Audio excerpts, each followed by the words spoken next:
All right, I went and rekeyed a business yesterday that's moving into a new shop. And it has two steel doors with steel door frames. It just has regular doorknobs, commercial doorknobs, but no deadbolts. So I recommended deadbolts. And they said, oh, you can do that? I said, absolutely. So we're gonna go do that right now, come on. All right, so here's the first door. I'm gonna be removing these things. The fire marshal loves these. And I'm gonna be doing a deadbolt about right there. And they had a little desk sitting out here, so yeah, I'm gonna use that. So let's get started. All right, I've already keyed these deadbolts to their key, so we're good there. I'm gonna just start off with my favorite 100-year-old marking tool. I'll make sure I get the same back set as the nut. Yeah, that's 2 3/4 back set. And something I've done for years is use my punch as a spacer. Right there. So that.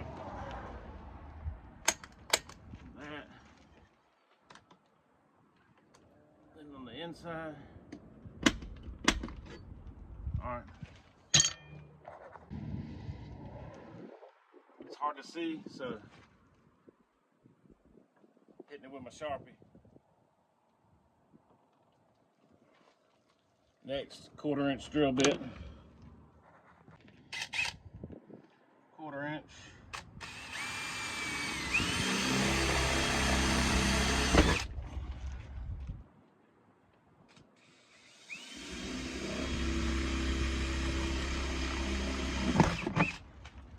While I'm here, I'll go ahead and start this one from a hole saw.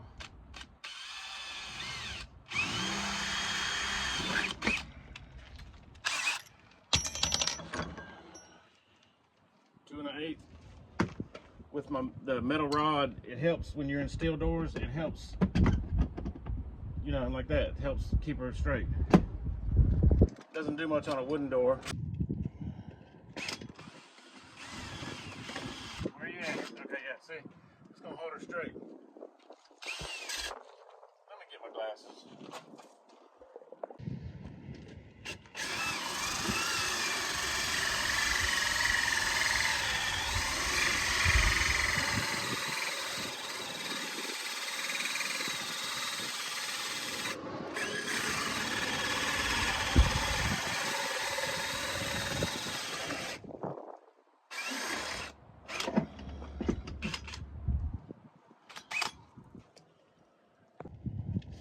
One-inch hole saw.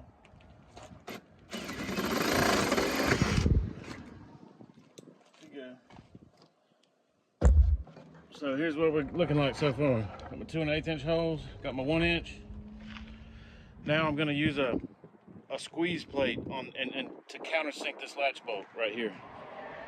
I'll show you. This thing's cool.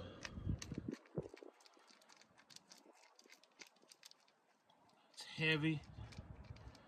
It's gonna squash the end of the edge of this door, so my latch sits flush. It's even got 2 indentions, 2 little points right here that are gonna mark my 2 screw holes for the latch. You know, for these, it's marked. It's perfect. Do not drop this down in the door. All right, I've got my crimping tool in. I use wood like this, scraps of wood and a C-clamp to clamp right there where I'm gonna be pinching, because I've learned in the past, sometimes it'll try to swell out a little bit. You know, this metal is going somewhere, got to go somewhere. And this helps. So let's get the crimp on.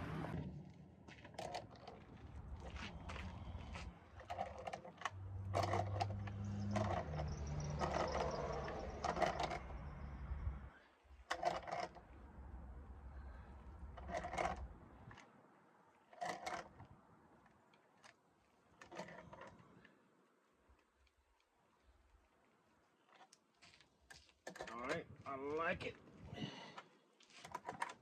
Take it off.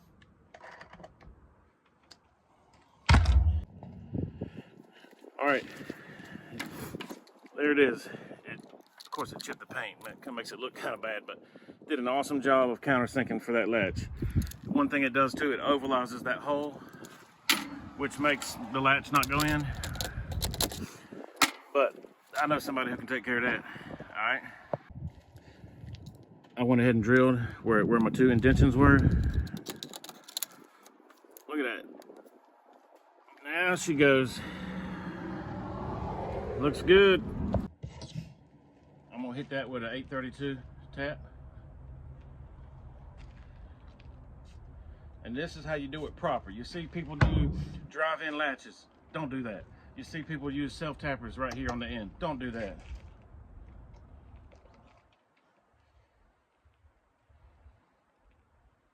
Just do it right here. It pays off for me because I'll be the one rekeying this in the future. You don't have to worry about self-tappers biting over the second time or stripping out, or sometimes people slam the door while the bolt's open and it creates wear on these threads right here, you know. Just get it right. It's cool because these screws are half wood screw and half machine screw, 832. Pretty cool. So I'm gonna extend this, see how you can change it for the back set. Put that on 2 3/4.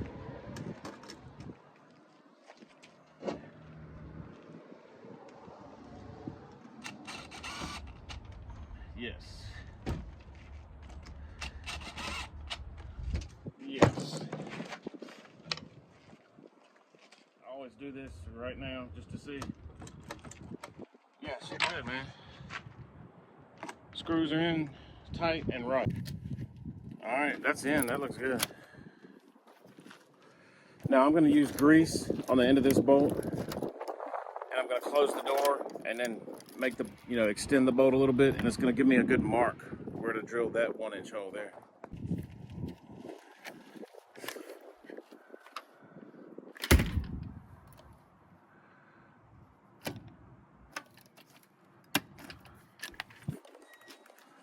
That'll do.